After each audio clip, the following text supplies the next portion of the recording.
Comment arrêter d'être obsédé par un homme qui vous plaît?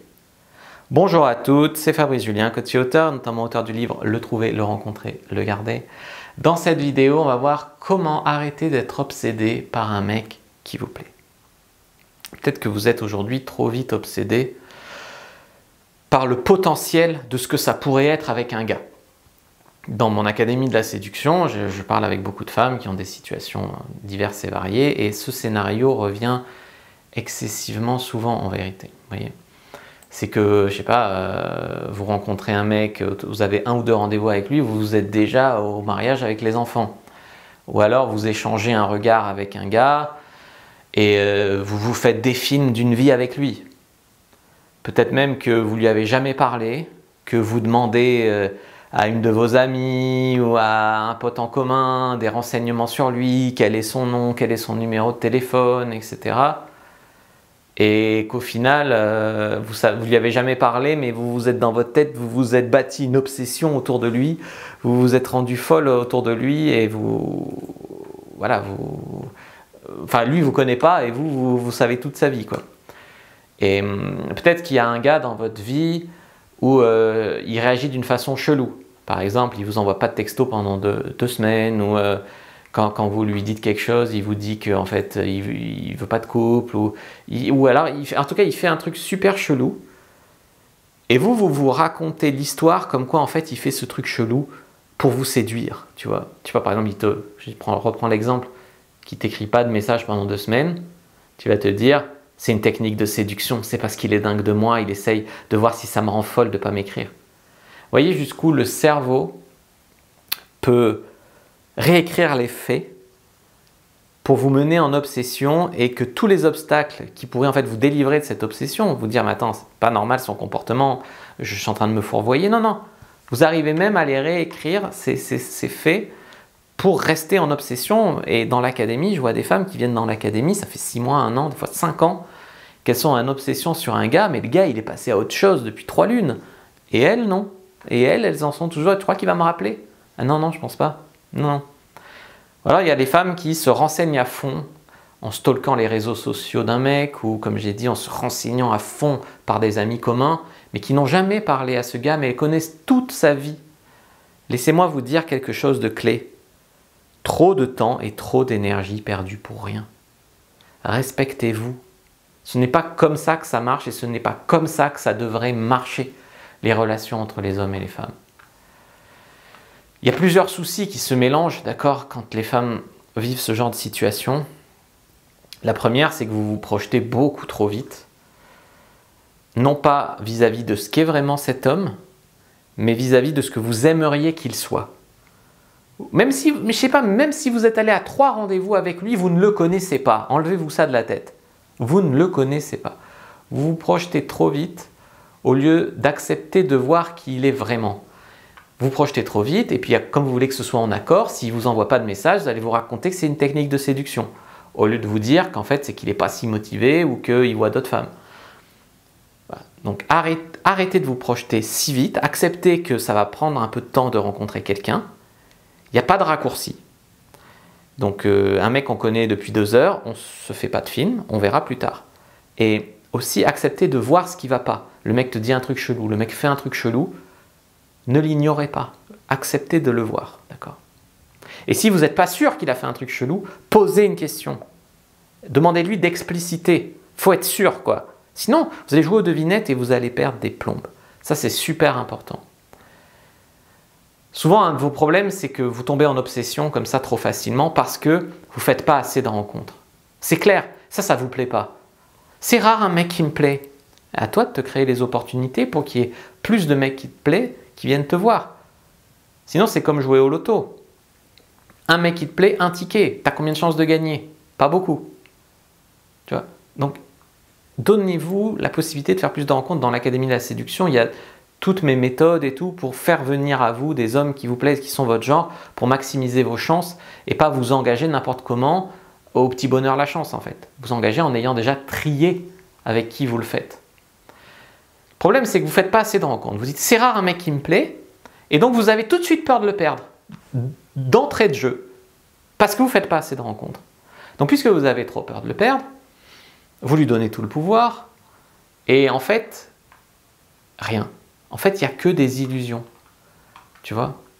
Nous, quand on drague des femmes, moi je coach les hommes sur ma chaîne pour hommes, et quand on drague des femmes, l'état d'esprit c'est « Hey, mais t'es une jolie fille. Mais il y en a plein des jolies filles. Alors pourquoi est-ce que je devrais sortir avec toi ?» Tu comprends? Vous, c'est rare un mec qui me plaît, enfin un mec qui me plaît. Comment je vais faire pour le faire tomber amoureux? Je suis prêt à tout, je vais me mettre à genoux. Ça va pas, ça ne va pas. Donc il faut moins se faire de films, il faut faire plus de rencontres. Alors je parle même pas des nanas qui se font des films sur un mec qu'elles n'ont jamais rencontré. Tu ne l'as pas rencontré, il n'existe pas. Tu lui as parlé sur un site de rencontre, il habite à 3 heures de chez toi, vous n'êtes jamais vu, ce n'est pas une de tes options. Voilà, ça c'est clair, ça c'est clair. Les relations à distance, on se voit une fois par an, ce n'est pas un couple. C'est un plan cul qui s'assure de baiser une fois par an, c'est tout. Et croyez-moi que ces situations bâtardes, elles peuvent durer 3 mois, 6 mois, 12 mois, 18 mois. Il y a des femmes qui perdent 5 ans comme ça. Vous ne pouvez pas continuer comme ça. Si vous étiez inscrite dans l'académie, on aurait beaucoup travaillé ça, votre problème serait peut-être résolu. J'ai lancé l'académie l'année dernière, il y a tellement de femmes qui s'en sont sorties en 1 an. Et vous, voilà, après, combien ça vaut pour vous de perdre 6 mois, 12 mois, de vous planter, de revivre des peines de cœur? Enfin, c'est vous qui voyez la valeur que vous voulez mettre dessus, évidemment. Moi, je vous conseille de ne pas ruminer, de ne pas stalker les mecs, d'accord, c'est-à-dire espionner sur les réseaux sociaux, de ne pas ruminer ce qu'il a dit en essayant de deviner ce qu'il a voulu dire, mais plus aller vers cette personne, aller chercher les réponses, clairement. Il vaut mieux être déçu trop tôt, ça c'est vraiment quelque chose d'important. Ne pas supposer, ne pas jouer à deviner ce qu'il a bien vouloir dire, ne pas supposer qu'il a dit ça pour cette raison, ne pas fantasmer cet homme, ne pas fantasmer sa vie avec cet homme. Allez chercher les réponses. Et si la réponse qu'il va te donner ne te plaît pas, c'est une chance. C'est une chance parce que tu vas arrêter de perdre 5 ans et tu vas arrêter d'être trop obsédé par un mec qui s'en fout de toi. Le problème, c'est que vous entretenez l'illusion avec le genre de discours. Peut-être qu'aujourd'hui, il ne veut pas un couple avec moi, mais je ne vais pas m'éjecter de cette relation, je vais rester et je vais peut-être arriver à le faire tomber amoureux. 90% du temps, vous êtes baisé. 90%, même plus. Arrêtez de vous engager de manière unilatérale et surtout beaucoup trop tôt avec un mec. Je ne suis pas en train de dire qu'il faut le tromper et voir des tas de gars à la fois. Mais je vois des nanas, ça fait 6 mois qu'elles voient un mec, elles ne savent même pas si elles sont exclusives ou s'il est exclusif. Ça ne savent rien. Acceptez d'entendre quand il vous dit qu'il ne veut pas de relation avec vous. Des fois, un mec te dit, il va te le dire, je ne suis pas prêt, je ne sais pas ce que je veux en ce moment, pour l'instant. Et tu sais, c'est toujours un pour l'instant, un pour le moment, etc. Et vous vous dites, ah ben je reste alors. Il te l'a dit qu'il ne voulait pas de couple avec toi, d'accord? Votre cœur, votre ego, tout ça, ça ira. Ça ira. Ça ira. Ça se soignera, ça va s'endurcir, ça ira. Par contre, votre temps, tout ce temps perdu, personne ne vous le rendra jamais. Personne ne vous le rendra. Il faut arrêter de dire oui trop tôt à des mecs. C'est-à-dire oui trop tôt, je vois que toi, c'est bon. Je t'ai cogné depuis 2 heures, c'est bon, t'es l'homme de ma vie. Il faut arrêter ça. Mais il faut arrêter aussi de dire non trop tôt à des mecs sur des critères bâtards. Ah, je veux un mec d'1m80 minimum, lui il fait 1m78, c'est non. Ben, prends un mec d'1m80 qui va être con, violent et alcoolique. Ah, mais au moins il fait 1m80, il a les yeux bleus. Tu vois, arrêtez les critères bâtards à la con, laissez... Quand il y a un tout début de charme, d'attirance, de compatibilité ou d'alchimie, acceptez, même si ce n'est pas l'homme qui remplit tous vos critères, d'accord? On croit que la vie c'est un supermarché, mais la vie c'est pas un supermarché, d'accord? Voilà. Donc arrêtez de dire oui trop vite à n'importe quel mec et arrêtez de dire non sur des critères bâtards à des tas de gars qui pourraient peut-être vous rendre heureuse. Et arrêtez l'évitement, cet évitement de ne pas vouloir savoir qui est vraiment ce gars, de ne pas vraiment savoir ce que veut ce gars. Vous êtes dans l'évitement par peur en fait d'affronter la réalité. Et parfois ça peut durer des années. Honnêtement, la vie sera sympa avec vous dès le moment où vous serez courageuse. Et elle vous mettra la bonne personne sur votre route.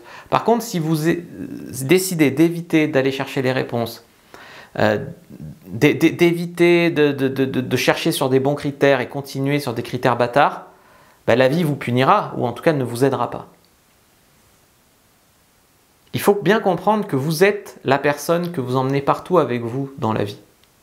Et si cette personne que vous êtes fait les mauvais choix, se sabote, véhicule une mauvaise énergie, etc., ben, vous allez vous saboter. Tandis que si cette personne est un peu plus ouverte et donne une chance un peu plus, mais par contre n'est pas si naïve et ni trop pressée, et prend le temps un peu plus de s'engager intelligemment, etc., là vous allez vous aider en fait. Mais vous avez le choix d'être qui vous voulez être.